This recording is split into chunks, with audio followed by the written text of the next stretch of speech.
All right, that looks like it needs some explanation right there. So that was CIY 2017, and many of these students that are sitting right up here right now got to go on that trip. And yes.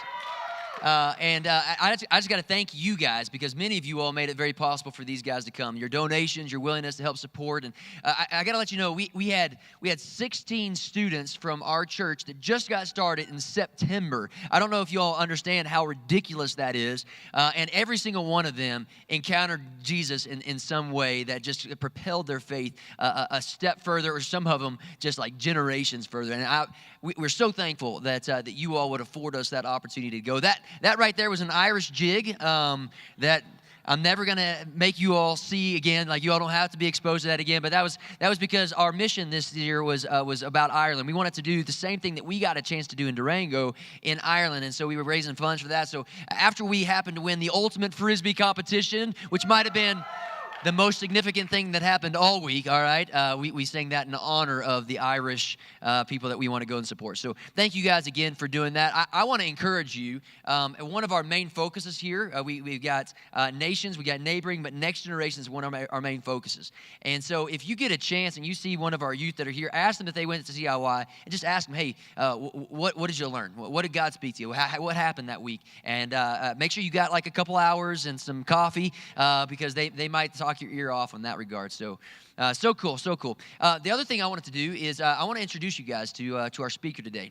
The guy's name is Stuart McPherson, and he comes from New Mexico initially, but God has sent him on a journey. He's kind of been on an intercontinental quest to figure out exactly where God wants to have him. So come on over here, Stuart. You all welcome Stuart. Stuart and his wife are here today. Now, this is what you need to know about Stuart, other than the fact that he's from New Mexico, is that he's living here in Colorado right now. And very similar to what Aaron and I had a calling to do, God has put that calling on his heart. And so he's going to be planting a church. Now, one of the things that we want to continue to put in the minds of our people is the importance of what we are doing. You see, statistics show that the way that we're going to reach people far from God is by planting new things. And finding different ways to reach those people. And so many of you guys are sitting in here today because a couple guys and some families that came up from Arizona and said, you know what, God's calling us to do this. Well, many of the people that are going to be surrounding Stuart in the coming days are going to do that because he and his wife are willing to step out in faith and to plant something new. And so because of that, he's been hanging out with us a little bit, learning the little things that we know and that are learning from here. And we also want to continue to give him a platform. And so he's going to be speaking to you today. So if you all will, welcome Stuart McPherson. Thank you. I appreciate it. I want to start off with a story this morning because stories are always amazing. The story goes like this, that a young girl brings home her fiance to meet the parents. And after dinner, the mom basically sits there and says to the father, hey, why don't you go ahead and pull that young man aside and get to know him a little bit better? Which, as I was rereading through this, I was thinking, that's really like the worst time to be trying to figure out a person is after they've already gotten engaged to your daughter, but side note, whatever. So the father takes the young man into his study and starts asking him some questions. He sits there and says, yeah, I'm excited that you're going to enter into our family, but I want to know, how are you planning on providing for my daughter? How are you planning on getting her a house that she's accustomed to living into? And he sits there and says, well, sir, basically, I'm in school, I'm studying the Bible, I'm a theologian, and that's basically how things are going to work out. I believe that God will provide. And he goes, a Bible theologian, and, it's very admirable of you, but I don't think that's really going to take you very far in life. I mean, how are you planning on buying this engagement ring for my daughter? And he says, sir, again, I trust in the God that I serve, and I believe that he will provide for us. And he goes, all right, that's all well and good, but at some point in time, I imagine that you guys are planning on having kids, right? You want kids in your future. How do you plan on supporting them? And again, the young man simply says, look, I full on believe that my God will provide for us. So the conversation goes on like this, question after question, and the father finally sits there and says, well, I think that's the last of the questions that I have for you. Have a great night, and they go their separate ways. So the father ends up going back, meets up with his wife, and the wife asks him, so how did it go? And he goes, well, young man has no plans for his future. He's got no job, but there is one good news that came out of the conversation. And the wife says, well, what was that? He goes, well, he thinks I'm God. So, well, Corey said, my name is Stuart, and I'm honored that I get to be here and speak with you all today. My wife, Melissa, and I have had this amazing journey so far. Mine's been a little bit different than hers. She went from living in New Mexico, moved up to Colorado, and God decided that it would be great for my journey to go from New Mexico to Arkansas to Colorado, and then from there, he took both my wife and I from Colorado to Connecticut and back here. And it's been a great time. Been able to see new places and learn new things, and it's just been awesome. And I'm super honored that God has brought us back here to Colorado Springs, a place that I absolutely love. Growing up in Albuquerque and having family up in Denver, I've traveled through here plenty of times, and every single time since the time I was young, I remember sitting there thinking, man, I would love to live there at some point in time, and here I am. So my God's awesome. So I want to ask a simple question this morning. What makes a great story? You ever thought about it? I mean, we live in a time now where we look to stories, and stories influence our lives. After 9/11, we looked to the great stories of people who stood up and stood out in our darkest of time. I absolutely love sports, and we love the stories of the underdogs coming back and winning, much like a Major League Baseball team who hasn't won a World Series in 108 years, coming back down 3-1 in a series to win their first World Series. Go Cubs. I'm a Diamondbacks fan, but I'm a baseball fan above all. So what makes a great story? Thought about it? Well, in reality, a great story starts with an amazing beginning. Something that grabs our attention from the very beginning. Something that causes us to invest our time into, that we lean into and say, I want to know more about this. If you think about it, movies, when we go to the movies and we spend millions upon millions of dollars every single year going to movies, this tells you how much we love stories, but we get introduced to the previews beforehand. And the previews are a great 2-minute introduction to what a movie is going to be, where we get to play the critic of the movie, and we get to decide whether or not we think it's going to be a huge success or a major flop when it comes out. But within those 2 minutes, it grabs our attention. What about the other things that make a great story? How about the conflict and the tension that builds up within a story? You know, the story that I just shared about the father and the soon-to-be son-in-law, the tension that grows in there for the father is, how are you going to provide for my daughter? Men, most of us can remember that time that we had to ask permission to marry somebody's daughter. And if that was written into a movie, it would probably be a suspense. For some of us, it was probably a horror film. Tons of screaming and blood. Death. A moment of silence for our brothers that didn't make it. And congratulations to those of you that did. A story also has a nice ending to it, right? We see that the hero ends up on top, the guy gets the girl, and the underdog gets the win. But a great ending usually has some form of inspiration to it, something that causes us to sit there and say, I want this, and I can take action. I can be the hero of my own story. I can get the girl. I can be the winner. Now, when we read through the Bible is chock full of amazing stories. Stories like that of Adam and Eve in the beginning of creation. From the very beginning of the book of the Bible, we get this amazing story of a God who created something out of nothing with just a spoken word. How about the story of Moses in Exodus? A guy who murdered an Egyptian that God looked at and says, I have a greater plan and purpose for you. I want you to go back to Egypt where you ran away from your past, and I want you to set free my people. Now, the tension within that story is a Pharaoh who loves the power that he has over people, over the Hebrew people, that didn't want to give that up whatsoever. And he held on to that so tightly to the point that he led his country through turmoil, plague after plague after plague. Eventually, the story ends with Moses leading the Hebrew people out of Egypt. The waters of the Red Sea splitting so the people can walk on dry ground, leaving slavery and entering into freedom. What about the amazing great story of Meshach, Shadrach, and Abednego?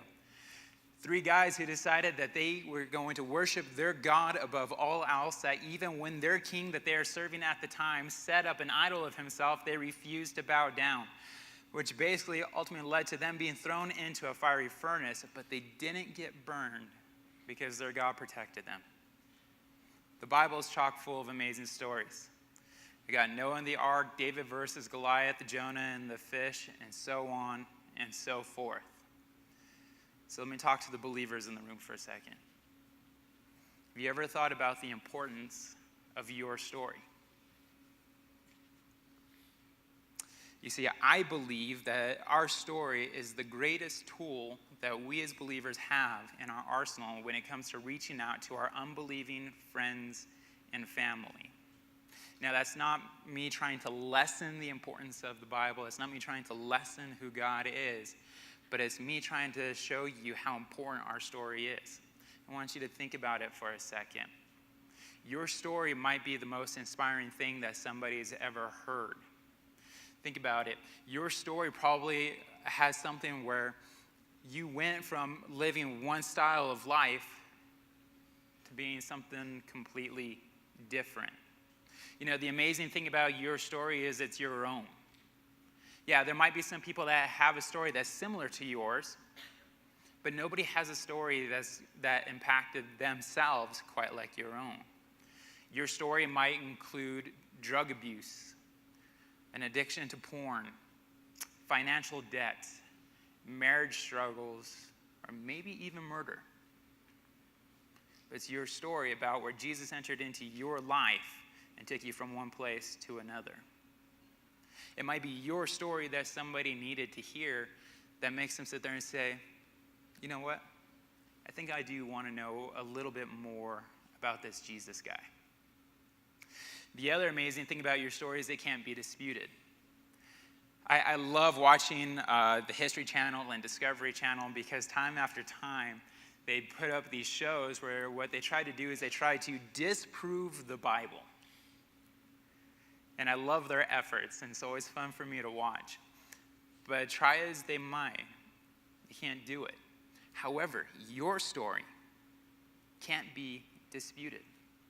Yeah, you might mess up from time to time, you might stumble and fall, but you can't share your story of what God's done in your life and have somebody sit there with solid evidence and say, that didn't happen. What God is doing through your life and in your life is personal between you and God. And like I said, you might mess up from time to time, but the overpowering evidence of Christ working through your life, it just can't be disputed. So as part of the series that Trace has been on the move, I got the opportunity to speak on Acts 9 and 10. Now, one of the great stories throughout the whole entire Bible is that of this guy by the name of Paul. Now, you may have never come to church before, or this might be, or you've come to church periodically, but most likely you've kind of heard of this Paul guy. You see, Paul has this amazing story. You see, of the 27 books that make up the New Testament, Paul is credited for writing 13 of them. Paul is credited for going new places and starting new churches. In fact, if you were to look at a map of his journey through life, his missionary journey, you would get lost and tired just looking at it. However, that's not all of Paul's story. You see, if you start back towards the beginning, you would know Paul by a different name. You would know him by the name of Saul. And Saul has a completely different story. We got a little bit of a background on Paul, so how about a little bit of background on Saul? You see, Paul's a Pharisee. And some of you may have heard that term before. Basically, he was the religious of the religious. Saul would have spent his whole entire life memorizing the Old Testament of the Bible. In fact, the equivalence of passing elementary school in our lifetime, for him, he would have had to have the first 5 books of the Bible completely memorized. You can ask Corey, who looked over my message. I have a hard time still as where to place a period and a comma. And this dude has the first 5 books memorized. Saul would have learned to fall so in love with Jewish law and custom that he would have hated anything that opposed his religion. Well, for Saul, during his lifetime, a group rises up, and they know that group as the Way. And Saul absolutely hates these people. The leader of the Way, his name is Jesus. And he sees Jesus and his band of rebels as nothing more than a threat to the religion that he has fallen in love with. So Saul, in his anger and his hatred towards this new organization rising up, goes out and asks for permission to arrest and persecute these people, any of them that he found, both men, women, and children. That's Saul. The amazing thing is that we hear who Paul was, and we hear who Saul is, and we ask the question, what happened? Or we sit there and say, there's no way that this can be the same guy, but in reality, it is. So if you got your Bibles with you, this is what I ask you to do. I ask you to open them up or power them up to Acts chapter 9, and let's kind of see how Saul's story plays out, because we know that he's eventually going to become Paul, but we got to know what his story is. So Acts chapter 9, starting in verse 1. It reads like this. It says, "Meanwhile, Saul was uttering threats with every breath and was eager to kill the Lord's followers. So he went to the high priest. He requested letters addressed to the synagogues in Damascus, asking for their cooperation in the arrest of any followers of the Way he found there. He wanted to bring them, both men and women, back to Jerusalem in chains. As he was approaching Damascus on this mission, a light from heaven suddenly shone down around him. He fell to the ground and heard a voice saying to him, 'Saul, Saul, why are you persecuting me?' 'Who are you, Lord?' Saul asked. And a voice replied, 'I am Jesus, the one you are persecuting. Now get up, go into the city, and you will be told what you must do.' The men with Saul stood speechless, for they heard the sound of someone's voice but saw no one. Saul picked himself up off the ground, but when he opened his eyes, he was blind. So his companions led him by the hand to Damascus. He remained there blind for 3 days and did not eat or drink." Now let's face it. We all wish that we had that story, right? We all wish that we had that moment where Jesus showed up in a flash and spoke to us, introducing himself to us and telling us what to do. But the reality is that that's most likely not our story, right? Because if that was our story, I mean, it would probably sound something more like this. Yeah, I was just traveling down the road, doing what I normally do. I was persecuting Christians. I hated these people. And then boom, this flash comes around me. And this guy is standing before me. And he sits there and says, "Why are you persecuting me?" And I'm sitting there going, first of all, I don't know who you are. So I asked him, "Who are you?" He says, "I'm Jesus." No, come on, give me a second. Because I've been told that Jesus is dead, right? And his followers are telling me, his followers are proclaiming that he is risen from the dead, but dude's dead. Nobody comes back to life. But I ask him who he is, and there he is standing in front of me. He says, "I'm Jesus." And okay, well, dang, what do I do now? I saw him. I mean, I'm blind now, but I saw him. We would love for that to be our story, because there's a lot of passion behind that, right? To see Jesus face to face, to have Jesus speak to us. We can move forward in our walk with Christ and proclaim what he has done to the world if we had that experience. But the reality is that most of us, I'm guessing, haven't had that experience.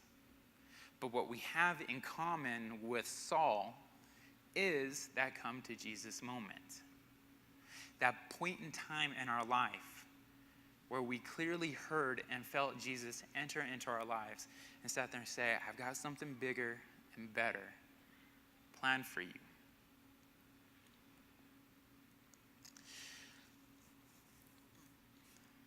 The sad reality is, though,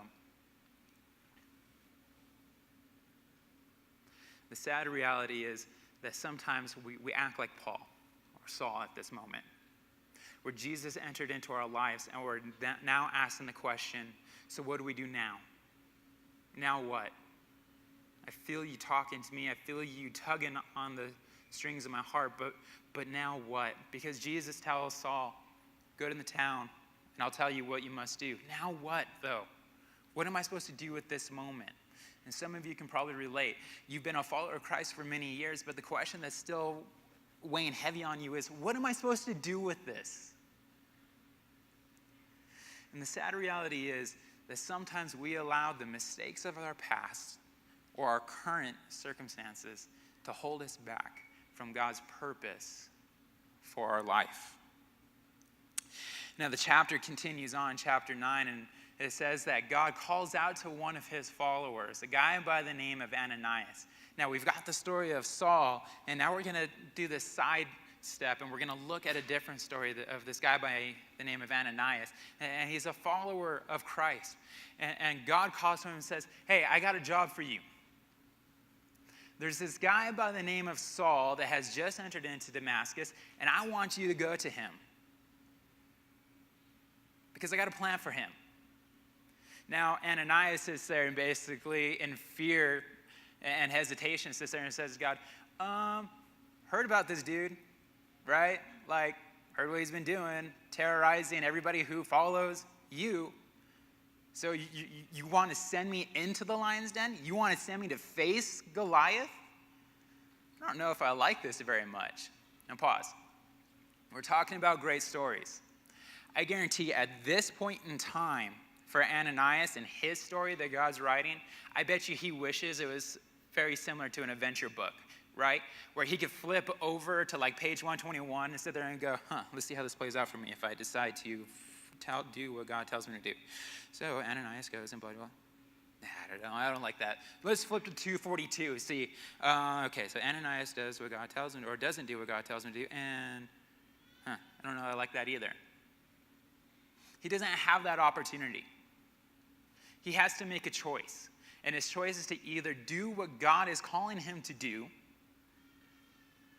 or completely disobey God. He has a choice.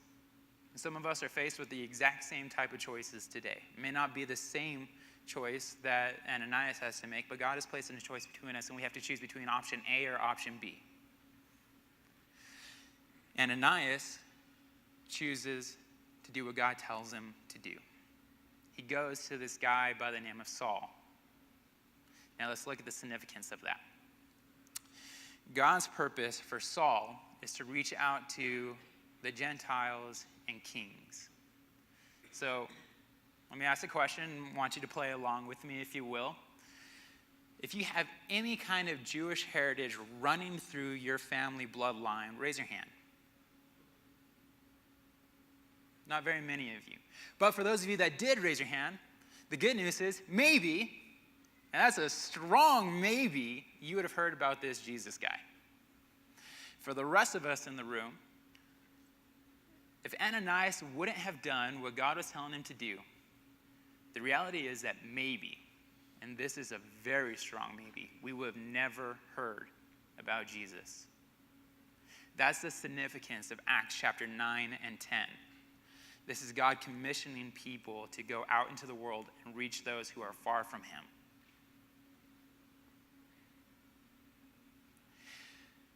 Saul's story is amazing and is captivating. What the story of Saul and Ananias teaches us is that the church is on the move because God is in the business, even today, of redeeming people. But Saul's story is captivating. we see him go from a guy who absolutely hates Christ and hates those who would say that they are followers of him, to a guy who goes off on these amazing missionary journeys, planting new churches and reaching out to the lost and advancing God's kingdom. A complete turnaround of events for a guy. He entered into conflict when he's on the road to Damascus and is standing face to face with a guy that he thought was dead and anything but the Messiah that he claimed to be. But the conflict that he entered into with Jesus entered him into a moment of inspiration for the rest of us, because God is in the business of redeeming people. He's turning Saul's story into one of hope that is found in Jesus. And I believe that God is writing an amazing story here today with this church called Trace. Because I believe through Trace Church, the lost are going to be found, families are going to be strengthened, and marriages are going to be restored. Because Trace full on believes that God is writing a story, and it's much better of a one than we could write for ourselves. But let's bring this a little bit closer to home again, because I believe that's the story of Trace. But what about your story? I'm going to talk to the believers in the room again. Are you utilizing your story to the best of its ability? Better question. Are you utilizing your story at all? Because if I were to be fair, standing up here being completely transparent, I don't think that I nearly give God the credit that he deserves for the things that he has done in my life. I have family, I have friends, I have co-workers that I work with right now that are completely far from God, and it should be breaking my heart. And more importantly, some of the stuff that God has done with my life is completely amazing. But I don't utilize it. I don't make a God who seems so far away feel near. So how are you utilizing your story if you are at all? And if you're not, let me encourage you, do better than I do. Use your story that God has written. How about for the person in the room that you kind of feel like Saul? God can never use a person like you. Well, let me encourage you with this statement that I fully believe. I believe what God has saved you to is far greater than what God has saved you from. That God has a better plan and purpose for your life. Now here's the significance of you understanding that. There are people that only you can reach out to, that God wants you to reach out to, that are waiting for you to get off the bench and into the game. Because God's ready to start writing their story of a better promise and a better purpose. Now, as church, I understand that sometimes we are blessed and honored with people that don't believe in the same God that I believe in at all. That you don't believe in Jesus. Welcome. I'm glad that you're here. I'm glad that you're investigating this thing called Christianity today, because your story that's being written right now is similar to a lot of other people's stories. And here's my encouragement for you. Here would be my homework assignment for you, if that's you in the room today. Find the person that says, I'm a believer, and ask them to share their story. Ask them, where did you come from? What was life like before Christ? And what does life look like since Christ has entered into your life? And then watch them light up. Because somebody who has truly experienced Christ entering into their life is experiencing a completely new and different life than the one that they experienced before. Even the person who sits there and says that my story is, I've always been a believer. Because the reality is that we live in a dark, dark, broken world. But being a follower of Christ gives us hope, because we know that the best is still yet to come. That we mainly work through this life trying to introduce as many people as we can to Christ, because we know that the eternity with Christ at the end of it all is so much worth the pain that we face now. You know, I said that I don't utilize my story very much, and I believe that to be true. But I also do believe that my story is an interesting one, and I believe that it's somewhat similar to maybe some people here in the room. Because you see, my family, I didn't grow up going to church. In fact, my family decided not to start going to church until I entered into 5th grade. My mom retired from a company that she was working for, and she was very successful within her business, and she decided enough was enough. I want to spend time with my kids, and it's time for my family to start going to church. And I tell you, that was the greatest decision that ever happened for me, because I fell in love with church. I fell in love with God through the process.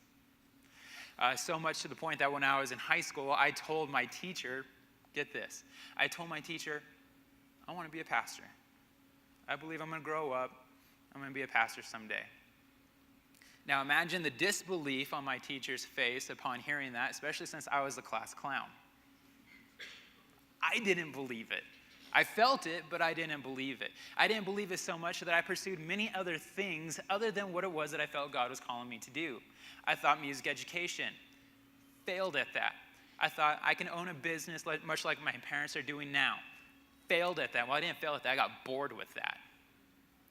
I pursued many different things other than what it was that God was calling me to do, and nothing was as fulfilling as getting back into church and following hard after God and chasing the plan and purpose that he had for me. You see, for some of us, that's exactly our story, that we were walking with God, ran away from God, and we're walking with him again. It's still your story. It may have some bumpy roads in it, but it's still your story. I love Saul's story because we see throughout the Bible that he goes from Saul to Paul. But I believe Saul's story teaches us one thing.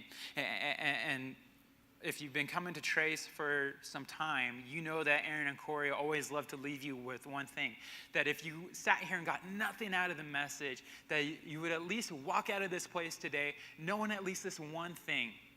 That if your friends and family ask you, what did you do this weekend? You say, I went to church. What did you learn? I learned at least this. And I believe Saul's story teaches this, that when our story becomes part of Jesus' story, our best is yet to come. That's what I took out of this. I pray that you receive it and you walk away with it as well. Let me pray. Father, I thank you for today. I thank you for the story that you're writing over each and every individual lives that's here in this room. Father, our stories all consist of these great mountaintop experiences and these great valleys of darkness. But you are still the God that's writing our story. You're the God that has set up previous examples of how we will overcome our greatest obstacles. That even though things get tough sometimes, our greatest future is still ahead of us. That we don't have to be bogged down by the things of today, but we can look forward to the hope of tomorrow. Father, I pray above all else that we look at the story that you're writing for us, that we don't just merely glaze over it as just another thing that God has done, but we look at it and we see the significance of it, that it's the greatest tool that you've given us to reach out to our families and friends. Because the same way that you're shaping our story, you're waiting to shape and write somebody else's. That it's our story that's going to help somebody see that maybe Jesus is real and I should give him a shot. So, Father, thank you for the stories that are being written, because some of the individual stories that are being written right now are going to be the exact reason why your kingdom advances far and beyond what anybody else thought in a dark, dark world. We thank you for everything, and we lift this up in your Son's name. Amen. Amen.